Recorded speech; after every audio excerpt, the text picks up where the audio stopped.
Burgess here with Music Marketing TV. Today we are taking a look at BussPressor by PSP. It is a zero latency compressor. What does that mean? Well, that means that when you have it in your session, it will not cause latency. So when you add a plugin in FL Studio, these little clocks light up inside of the mixer. And you can see these clocks here, each one of them, the gray ones mean that there's no latency. So if I turn this on, no latency appears. Where over here we have a fruity balance, and that gives us, if you look at the top, you can actually see the amount of latency on this particular track. And it says up here right in this corner, 2 milliseconds of latency. If you go over to the next track, there's some limiters and things. That's about 6 milliseconds of latency. So this is great when you're doing something live and you need there to be no latency. Or when you're recording and you'd like to have a compressor on there, plus the compressor just sounds good already, but this is a compressor you can have on there, get that compressed sound without worrying about additional latency. So that's a huge plus with this particular compressor. So let's take a look at how it sounds. How does it sound? So I have here this track, and this is the intro, or not the intro, this is the groove section. We're gonna be using it on the drums. And our only goal here is to reduce some peaks, reclaim some of that headroom, and ideally get a relatively similar sound. So let's go ahead, we'll bypass it first. This is what it sounds like on its own.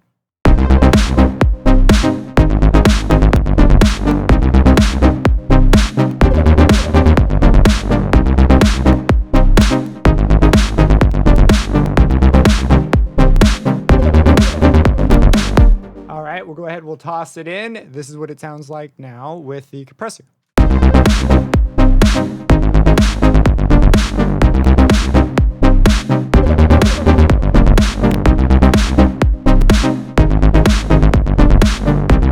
Pretty similar, but in this one, we get 2 dB back in terms of headroom. The previous one with it off on the drum bus was hitting -7. And this is it with it on, we're hitting around -9. So let's go ahead and solo up the drums here. And we'll also we'll just solo up the bus.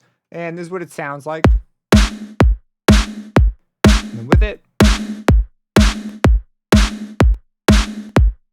Now I am using parallel compression. Over here we have a dry and a compressed signal, and they say in and out, but I like to think of them as on and off. So if it's in, that means that this is doing things. If it's out, it means it is doing nothing.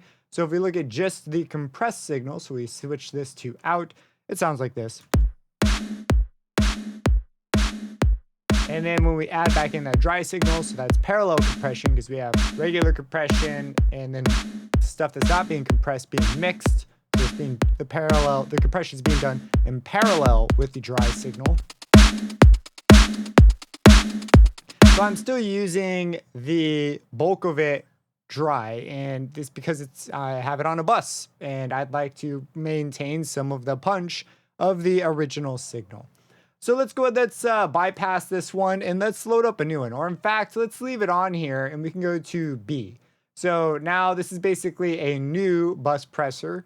And we can just double click to make sure things are where they are. We'll leave this on out for the moment. Let's talk about, how do you set something like this up? And I also want to show you, because the snare offers a good chance to show this, the auto release stage. It's pretty cool. So the auto release basically figures out the release for you in a multi-stage fashion. And so it's a bit of a fancy release. It still takes into account this setting. So if you have it on 3, it will be a much longer release. And if you have it on like 0.2, it'll be a shorter release. But it will, on auto, it will do a longer release. It might not be that exact time, because now it's just going to use that as a reference. Like, oh, okay, we'll make a longer one or a shorter one. So it's pretty interesting. I find myself liking auto quite often. It's really nice. So let's go ahead and set this up. So our goal here is to sort of crunch it pretty hard. In fact, I'm just going to go to the default setting to get us started. So I'm going to click here, so that way we're all on the same page. So here's the default setting. Now, what I'm going to do is first, we need to set our threshold. We want the needle to start moving. On the previous one, I was very aggressive. -8 is very, very, very aggressive. So we might go for a similar vibe here. The whole goal here is we want a really crushed version of the signal to mix in with the version that has the transient still alive in there. So let's go ahead. Let's just get the threshold set. And our attack is, a ways back here, 3 milliseconds. And then we're at 0.4 seconds for the release. So we're probably going to speed up the attack significantly. Keep in mind, we are only hearing the compressed version, not the dry version, because it is out. So that already is quite aggressive. We can get more aggressive and go after those transient spikes, especially on that kick, by bringing down the attack. And then we can begin to take a look here at the release. So if you listen to the snare tail, and I'm going to bring it in to be a bit faster. We go to auto, much shorter. If we go to off, this is manual. This is like exactly what this time says versus auto. So this is going to have a big impact on average loudness. I'm going to go with the auto in this case. And now we'll apply some makeup gain. Now our ratio right here is somewhere, what is that, like 3.5 to 1. So that's pretty fine. I'm fine with this. So let's begin to bring it up. Compare before and after.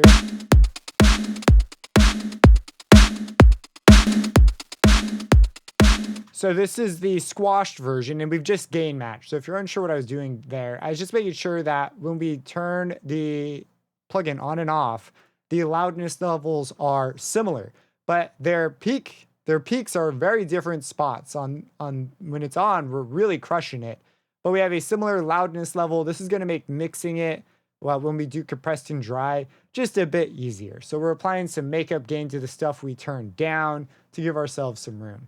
So with it on, this is the very squashed version. And with it off, you can especially hear that snare and clap sound are significantly louder. You get a lot more of the pump, and that pump is part of what gives the song some groove. So we don't necessarily want to get rid of it. In the squashed version, it pretty much does get rid of it. It's not there. Versus. And so we want to mix these now. So we're going to go ahead. We're going to bring in the dry. Let's dial them back both to 12. And then we'll find a neat middle ground. So with it off, we're peaking at around -7 on the bus. So we'll go ahead, we'll turn this on. Our goal is to, peak a lower value is what we're going for here, because we want some extra headroom so that as we bring things up in the mix and we begin to look at how the drums fit with other parts, we have some room to really push the envelope if we so desire. If you're going for a very dynamic mix, you may seek to do, not go as far away from this, because we're on a bus right now. So it's up to you. I think 2 dB of reduction is fine for this. So let's just take a look and a listen. So I'm going to bring up the compressed version first. And now I'll bring up the dry, and I'm kind of looking at the meter. This isn't the way I did it initially. The way I did it initially was I just used my ears. So I'm not going to look at the meter. I'm just going to use my ears and bring it up until it sounds good to me.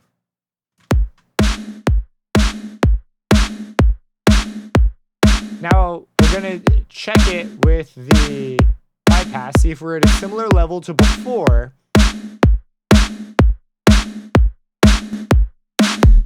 I think we're actually a bit louder.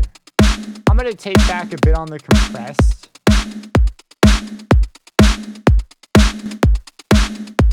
All right, so that's ears only. Where are we peaking at here? Or at -10. Whoa, we're even better. Maybe take this off.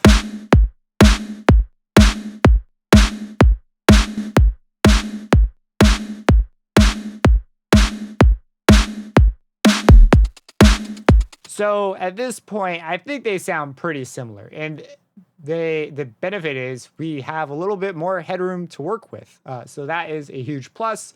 And again, this is zero latency. So we could be doing this in real time and there would be no delay. If you were doing some tracking, you could have this on, no delay would be happening, which is very valuable. Now, if we want to get more of that dynamic feel, you could drive up the dry a little bit more. But as soon as you go past that -7 range, you kind of lost the reason you brought the compressor on in the first place, unless you intended to do a boost and you liked the extra sustain that it brings with it. But you could bring up the dry a bit more, or you could reduce the compressed version of the signal a bit. That way you keep that the gain of not having so much peaking going on. But that is just an example of what you can do with BussPressor. Let's hear it in the mix. So we'll go ahead, we'll turn this on, we'll turn everything on, and let's just hear it.